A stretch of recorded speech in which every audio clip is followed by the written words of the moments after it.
Red road पे नमाज तो आपने बंद करवा दिया, लेकिन रेड रोड में 7 दिन के लिए आपने योग का कार्यक्रम के लिए रेड रोड को बंद कर दिया। देखिए, सबसे बड़ी बात ये है, हमेशा खास करके लोगों का हमेशा तोहमत रहता है, खास करके बीजेपी के ऊपर में, कि बीजेपी जो है मुसलमान विरोधी काम करती है। हमारे साथ भाजपा के नेता सैयद इमरान नबी हैं, और सत्ता बदल के बाद क्या कुछ देखा। सबसे पहले मैं आपको धन्यवाद देता हूँ और आपके चैनल के और आपके व्यूवर्स को धन्यवाद देना चाहता हूँ। रही बात सत्ता परिवर्तन की, तो बंगाल के अंदर में सत्ता परिवर्तन जो हुआ है, आज लोगों के अंदर में एक अलग सा उमंग और एक अलग सा उत्साह देखने को मिल रहा है, क्योंकि जिस तरह से बंगाल के अंदर में ममता बनर्जी की सरकार जिस तरह से काम की है, वो कहीं ना कहीं जनता के हित में किसी तरह से कोई भला हो नहीं पाया है। और अब जो सरकार आई है वो जनता के हित में रहकर, जनता के हर सुख दुख में साथ रहकर काम करने का काम करेगी, क्योंकि ममता जी की सरकार में, दीदी की सरकार में केवल सिर्फ और सिर्फ मुसलमानों को और खास करके अदर कास्ट को काफी परेशानियों का सामना करना पड़ा है, क्योंकि इनकी सरकार में खास करके वैसे लोग बैठे हुए थे जो अपराधी छवि के लोग थे, जो सिर्फ अपराध और अपराध की गतिविधियों को अंजाम देने का काम करते थे। अब भाजपा की सरकार आई है, नरेंद्र मोदी जी की सरकार आई है, अमित शाह जी की सरकार आई है, प्रदेश के मुखिया शिवेंदु अधिकारी जी की सरकार आई है, जिससे जनता काफी खुश है। जनता बदलाव चाहती थी और मोदी जी पर विश्वास किया, अमित शाह जी पर विश्वास किया, शिवेंदु अधिकारी जी पर विश्वास करके बदलाव लाने का काम किया है। ये काबिल तारीफ है। मैं बंगाल की जनता को धन्यवाद देता हूँ, जिससे शुक्रिया अदा देने का काम करता हूँ। भरोसा इन भॉय आउट, ये नारा दिया गया था, तो आपको क्या लगता है कि भॉय आउट हुआ है या फिर अभी भी भॉय है। नहीं, लगभग एरियाओं से तो मैं बंगाल के अंदर में भ्रमण कर रहा हूँ, और हमारी जो सरकार है, नरेंद्र मोदी जी की जो सरकार है, ये सरकार जीरो टॉलरेंस पे काम करने वाली सरकार है। सरकार के अंदर में किसी तरह का कोई भय, हम लोग भय मुक्त सरकार बनाना चाहते हैं। आप हिंदुस्तान में हम लोगों का 23 स्टेट में अलायंस के साथ में सरकार चल रही है। आप पता कर सकते हैं, देख सकते हैं कि क्या परिस्थिति और क्या वहाँ की उन्नति है। अब तो टीएमसी का नया स्वरूप भी आपका अलायंस बन चुका है।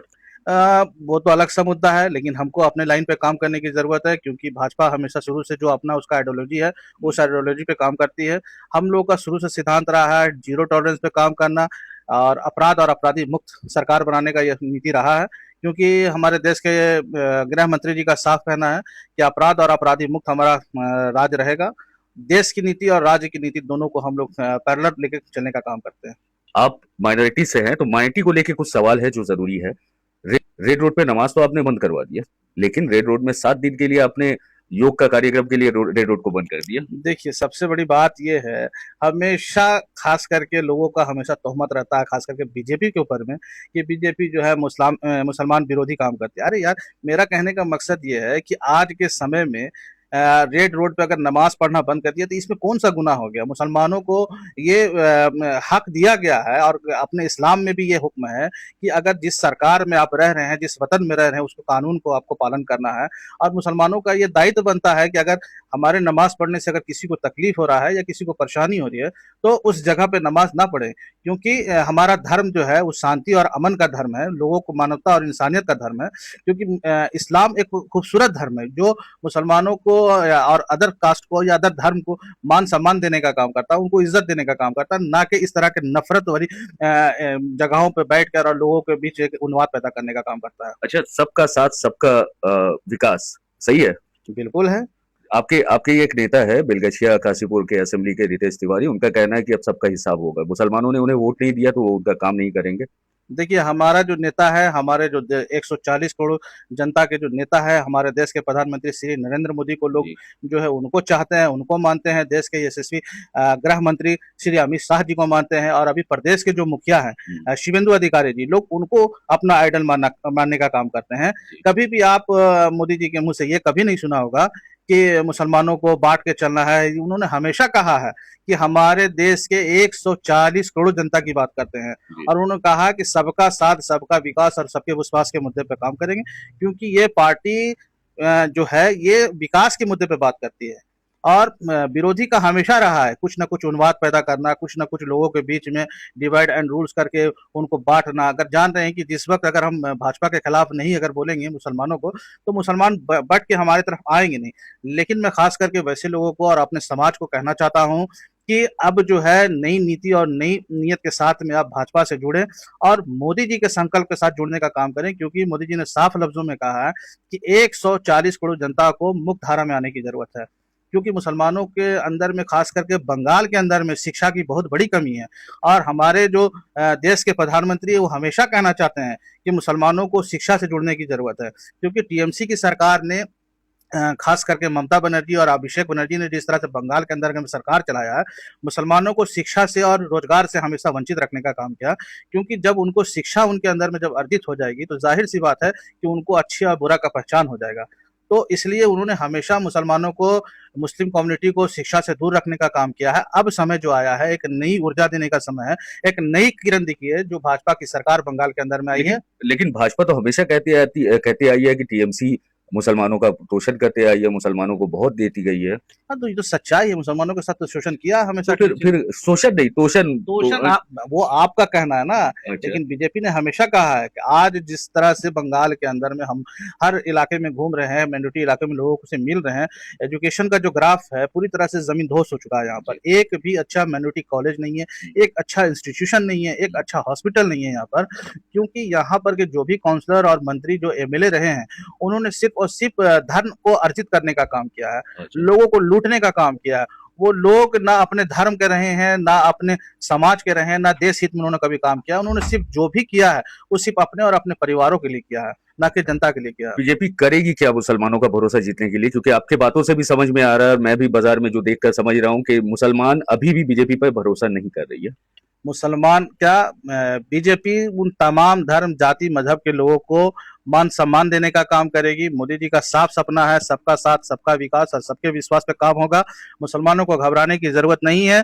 मुसलमानों को एक अच्छा नेता मिला है। मैं कल भी कहता था और आज भी कह रहा हूं कि हिंदुस्तान के अंदर में हिंदू से अच्छा दोस्त, मोदी जी से अच्छा नेता और हिंदुस्तान से अच्छा देश पूरे विश्व में नहीं मिलेगा।